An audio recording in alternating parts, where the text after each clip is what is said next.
araw mga kabayan. Yan, bisitahin ko dito si Manoy Bob sa yung dalawang kambing. Yan, maaga ko ngayon mga kabayan kasi kanina nagsundo ako kila misis. Yan, dumating na sila. Hindi ko sinama kasi pagod sa biyahe. Yan, natutulog muna. Yan, dumating sila mga kabayan sa Naga City alas 3 ng umaga. Tapos nagpalipas sila ng 2 oras doon sa terminal kasi wala pang sasakyan papunta ng Tinambak. Yan, alas 4 sumakay na sila ng jeep papuntang Tinambak. Doon ko na lang sila mga kabayan sinundo.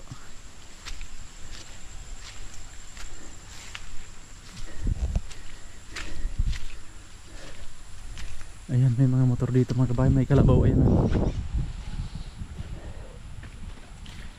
Ay, may uling na mga kabayan.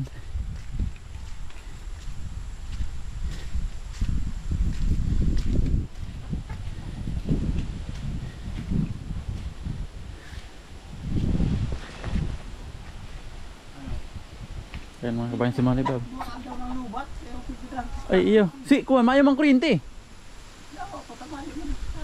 Lubat na doon ang cellphone mga kabayan ni Manoy Bob. Ano ni gala lang yan? Ini.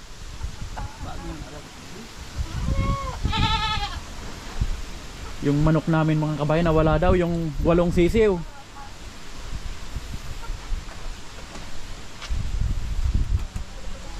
Kailan ito dumating uling Manoy Bob?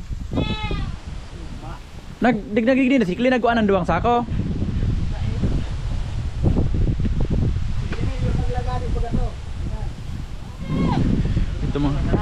Ito mga kabayan 2 kambing.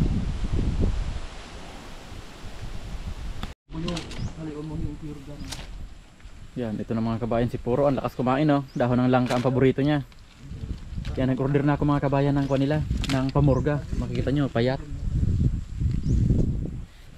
Yan, si Pura naman mga kabayan andito. Ayan, dito naman siya kumakain. Ang paborito niya itong mga may talim na dahon. Ayan oh. Pero mailap siya mga kabayan.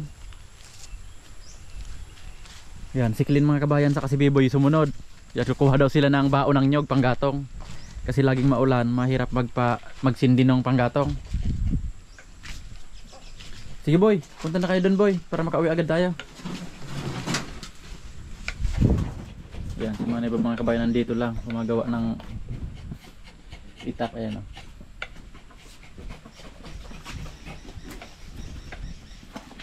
Yan, sayang ng 8 manok namin mga kabayan, malalaki na. Nawala. Baka kinain ng sawa kasi yung mga sisiw lang yung nawala. Ayan mga kabayan ng nanay nila oh.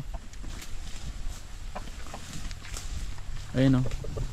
Bigla na lang hindi umuwi yung mga sisiw, siguro kinain ng sawa. Yan, nilipat ko mga kabayan si Puro dito sa medyo malayo. Ayan. Yan yung isa naman mga kabayan, ayan sa dulo.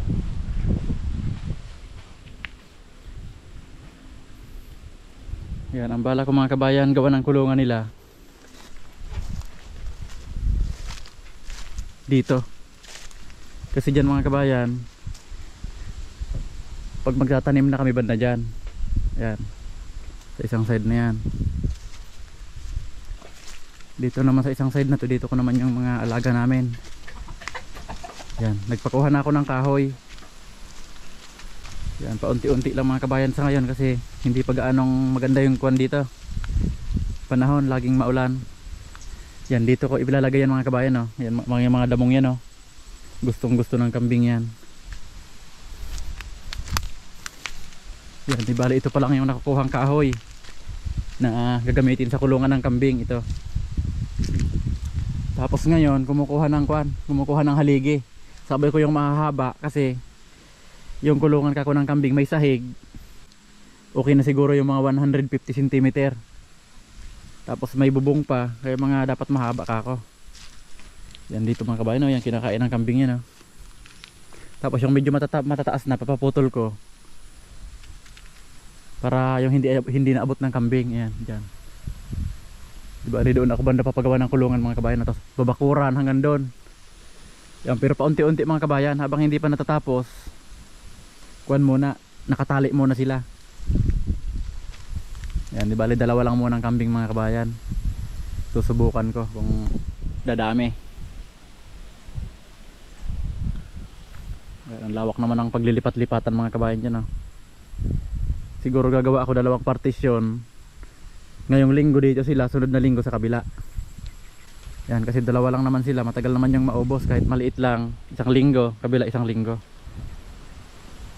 Tapos pag maulan, dadalhan na lang sila ng pagkain sa kulungan, mga dahon-dahon na gusto nilang kainin. Yan, mauna na akong umuwi mga kabayan Kilaklin kasi ihahanda ko yung mga pisa ng bindo, kasi mayroon akong bindo mga kabayan, ninakaw yung laman. Nasa 8,000. Ayan mga kabayan, oh. Pakita ko yung picture kung paano nila binuksan. Binaligwat nila yung pintuan. Ngayon gumawa ako ng mas makapal na pinto, kahit masuhin nila, hindi basta-basta bubukas mga kabayan. Yan, ihanda ko ng mga pisa mga kabayan para pagdating nila alis na kami.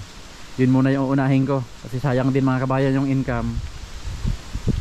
Kaso yung income niyang 2 buwan sa bindo na yon, inunahan kami, nasa 8,000 mga kabayan. Kaya sayang. Yan yung mga okra naman mga kabayan. Ayan, papatayin na sila, kaya kailangan naman kami makapagtanim ng bago. Ayan. Tapos yung, kung natatandaan nyo mga kabayan, yung unang kuwan ko, yung unang vlog ko, na nag-order ako ng luya. Ngayon pinasabihan na ako dito, may pumunta dito na pinapapick up na kasi kuha na daw.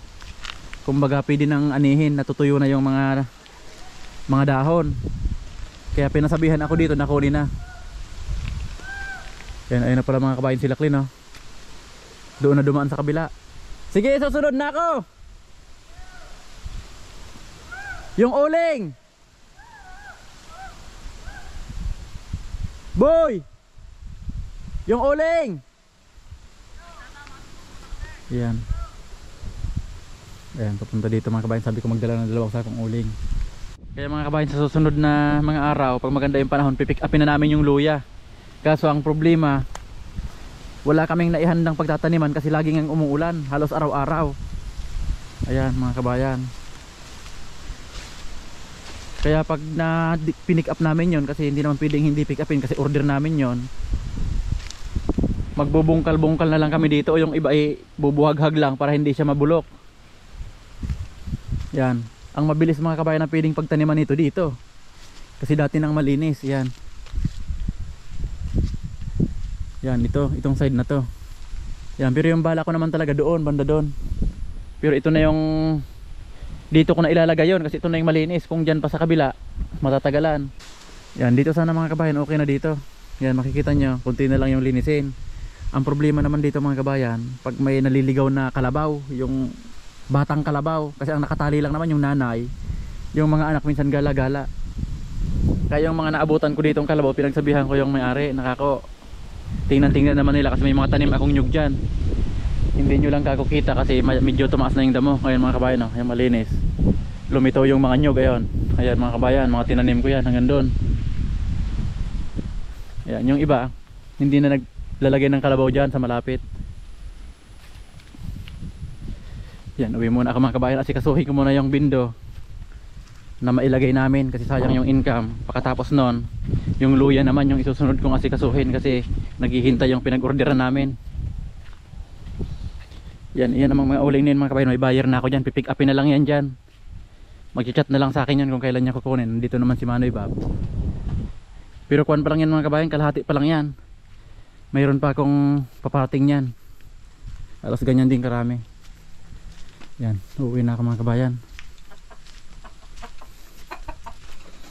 Maduman na ka Manoy Bob. Yan mga kabayan, si Manoy Bob, oh.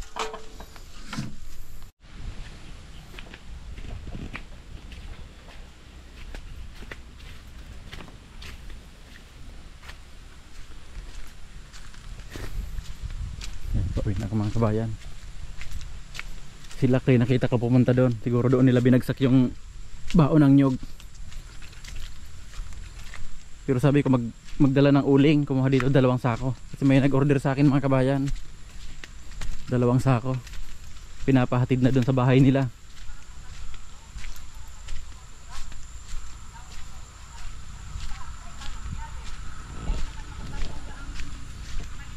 Yan, makikita nyo mga kabayan, may nakalagay na kalabaw doon. Yung mga tanim kong nyug nandito lang sa paggilid. Kung maabot yan ang kuwan, maabot yan ang kalabaw. Ayan mga kabayan, oh. Yan, kung nakikita nyo, ayan, kalabaw yan, oh. Ayan, ito yung nyug kong tanim, oh. Hindi lang kita kasi na kukuha na ng kuwan ng mga damo. Yan, ayan, nyug din yan mga kabayan. Ayan, nakikita nyo.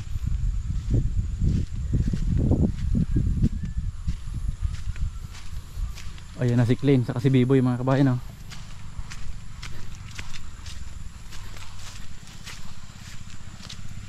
Makalimutan nyo yung uling. 2 sako. Hey! Gandang mga katawan.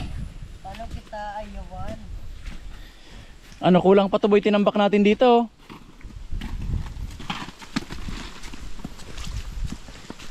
Mauna na ako.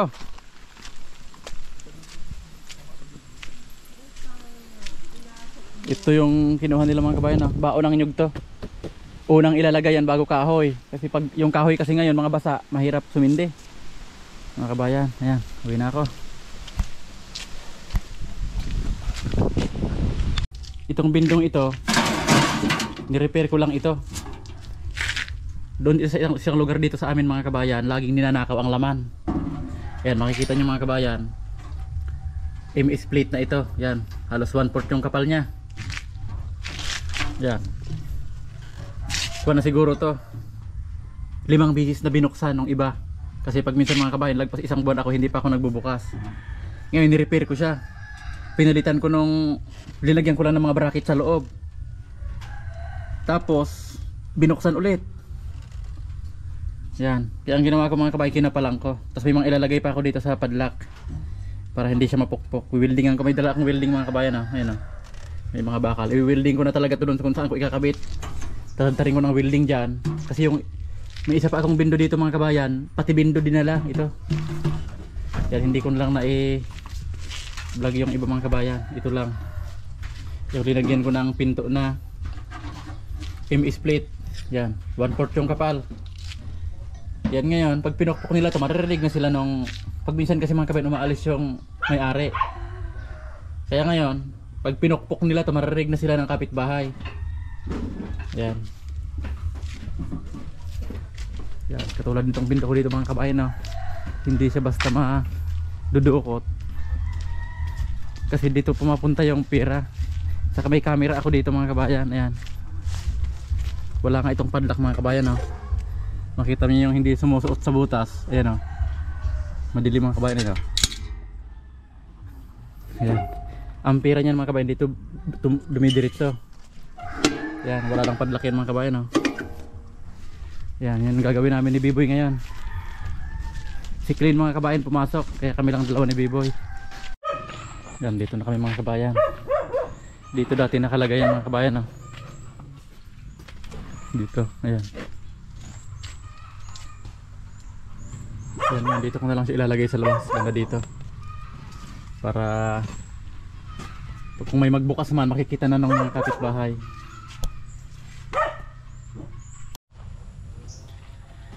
Yan, dito ko na lang mga kabayan linagay sa gilid. Kasi pag wala yung tao, pag minsan iniiwan lang itong nakabukas. Pag nasa loob itong likod na to, pag may magbubukas dito, hindi makikita kasi nasa loob. Dito yung dati mga kabayan nakalagay, oh. Yung nakalabas dito, yung dulo lang. Tapos yung pinakalikod nandito mga kabayan, no? Kaya kung may nakapasok na ditong tao, madali na lang pukpukin kasi magkakalayo yung bahay. Pag medyo bahina lang, hindi siya maririnig. Kaya gagawin ko, nakalabas na mga kabayan. Kasi pag matatanaw doon ng mga ibang tao, tapos magpupukpok sila dito, hindi yan mabubukas. Yan, ngayon mga kabayan, linagyan ko muna ng salo. Ayan. Ayan, tapos pinakuhaan ko muna ditong isa. Tapos ang ilalagay ko dyan mga kabayan, ito. Yan. May malaking poste sa loob, isusuot ko ito sa poste. Nandito yung poste, tatagos ko dito. I-welding ko ito dito sa ibabaw mga kabayan. Yan. Kasi yung unang bukas dito sa akin mga kabayan, ang nakuha nasa lagpas 8,000. Yung laman nito, makikita nyo mga kabayan, malawak. Kasi pag minsan inaabot ng 2 buwan. Yan, kasi ang isang barangay mga kabayan, pag binubuksan namin maghapon. Pag minsan hindi pa kinakaya, binabalikan namin. Kaya natatagalan ako mga kabayan magbukas. Ngayon kinapalan ko na. Tapos nasa labas na lang para makikita kung mayroong tao dito makikita. Ano boy, hindi na kaya kayanin ang magnanakaw yan boy. Ito mga kabayan, 2mm itong M1 do, GI sheet. Kaya medyo makapal din to. Ang hirap ng baon na ng pako mga kabayan. Yan, okay na mga kabayan. Naka-welding na yan. Tapos nakaikot yan sa poste. Ito makikita nyo mga kabayan, itong posting ito. Nakaikot yung bakal na yun na 12mm. Yan o. Yan, ngayon ikakabit ko na lang yung mga pyesa. Yan. Tapos okay na yan. Yan, okay na mga kabayan. Ginabi na kami. Mag-aalas 6 na ngayon mga kabayan o. Bago namin napagana. Ayan. Ayan yung padlock. Ayan, pauwi na kami mga kabayan. Okay na yung bindo dito.